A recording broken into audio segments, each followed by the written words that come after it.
Assalamualaikum warahmatullahi wabarakatuh. Apa kabar semuanya? Mudah-mudahan kalian dalam keadaan sehat dan bersemangat. Ya. Pada pertemuan kali ini kita akan membahas KD 34, yaitu menganalisis kemiripan sifat dalam golongan dan keperiodikannya. Di mana materi yang akan kita bahas pada sifat keperiodikan unsur ini, yang pertama adalah jari-jari atom, yang kedua energi ionisasi, yang ketiga keelektronegatifan, yang keempat afinitas elektron, yang kelima sifat logam. Ini adalah tabel sistem periodik unsur. Kamu lihat, waktu kita belajar sistem periodik, tabel sistem periodik ini terdiri dari golongan dan periode. Terdiri dari 18 golongan dan 7 periode.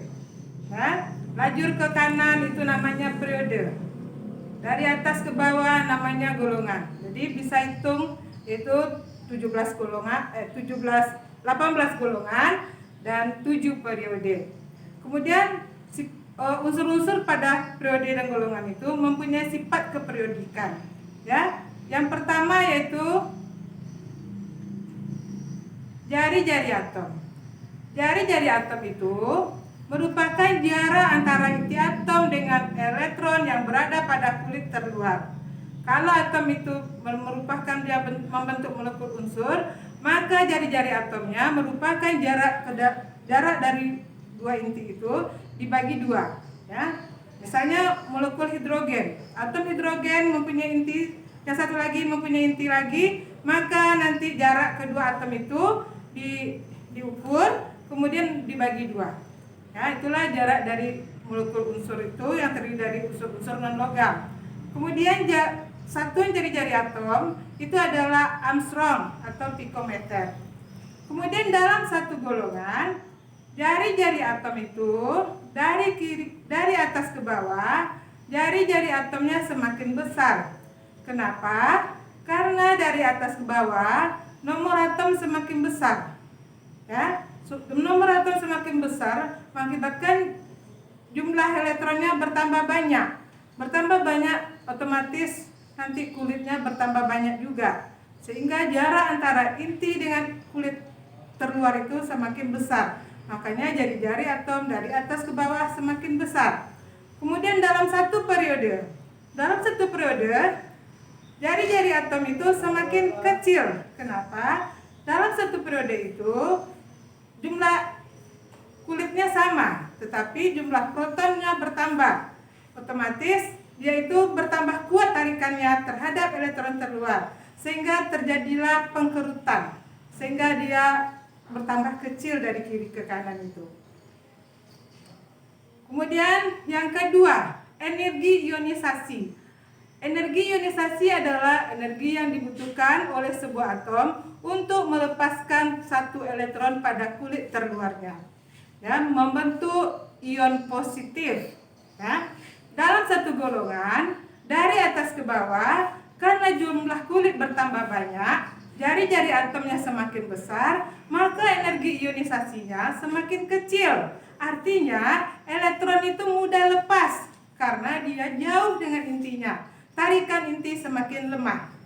Ya, seperti kemudian dalam satu periode, dari kiri ke kanan, energi ionisasi cenderung semakin besar. Kenapa? Karena jarak antara inti dengan elektron terluar itu semakin dekat, sehingga tarikan inti semakin kuat. Maka energi yang diperlukan untuk melepaskannya, elektron terluar itu semakin besar. Berikutnya, ini ada grafik, ya. Bisa dipelajari sendiri grafik ini, ya. Kamu lihat dalam satu golongan, dalam satu periode, dilihat tabel sistem periodik. Nanti diperhatikan, ya. Kita lanjut. Berikutnya keelektronegatifan. Keelektronegatifan ini merupakan ukuran kemampuan suatu atom dalam sebuah molekul untuk menarik elektron. Ini contohnya, ya, molekul H2, ya. H2 itu terjadi tarik menarik dua atom H. Tarikannya itu ada ukurannya, ya.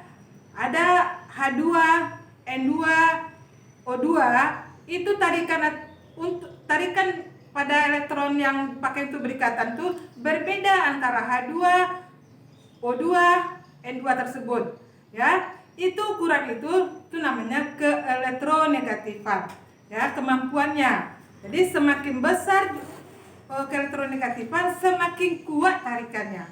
Artinya ikatannya semakin kuat. Itulah. Kemudian dari besarnya keelektronegatifan itu, ya, dalam satu golongan dari atas ke bawah, ya,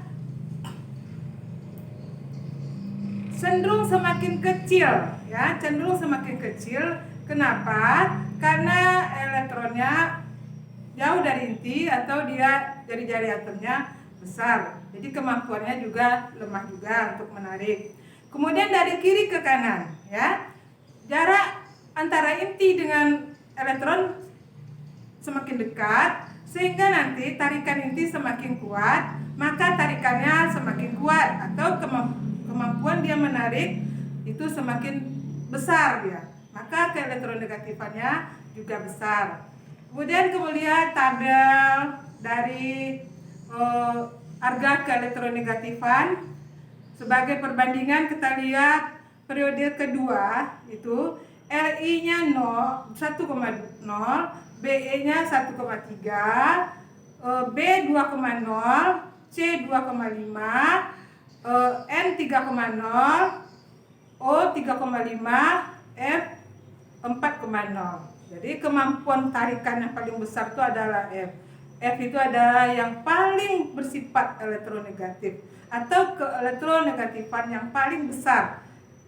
Bisa kamu bandingkan semua atom-atom itu di dalam suatu jam tabel tersebut. Berikutnya afinitas elektron. Yang keempat, afinitas elektron adalah kuantitas perubahan energi ketika sebuah atom atau ion dalam fase gas menerima sebuah elektron.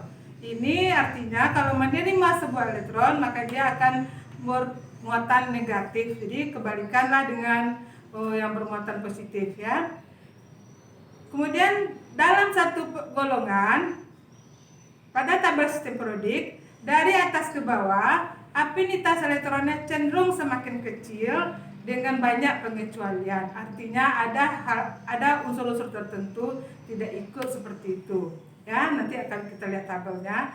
Kemudian yang kedua itu dalam satu periode dari kiri ke kanan sampai golongan 7A, afinitas elektronnya cenderung semakin besar dengan banyak pengecualian juga. Ya, nanti dilihat itu ada angka-angkanya.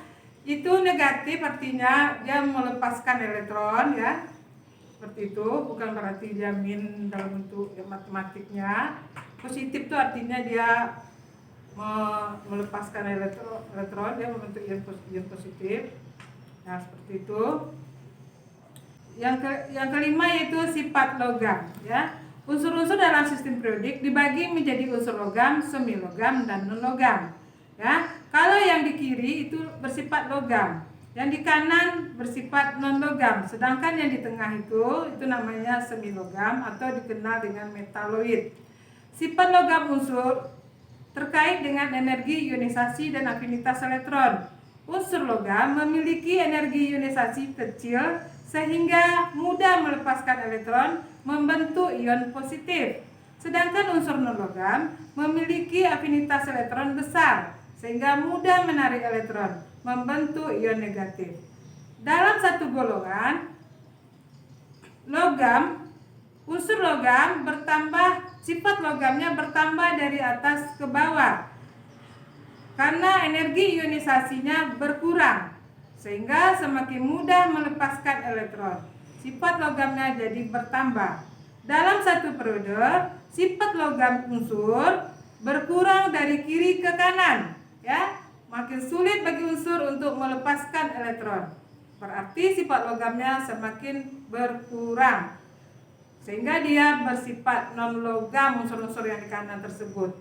Ya, kecenderungan ini tidak berlaku bagi unsur-unsur transisi. Unsur-unsur transisi itu semuanya adalah logam. Dah. Ya, sampai di sini saja video pembelajaran kita. Ibu akhiri dengan Assalamualaikum warahmatullahi wabarakatuh.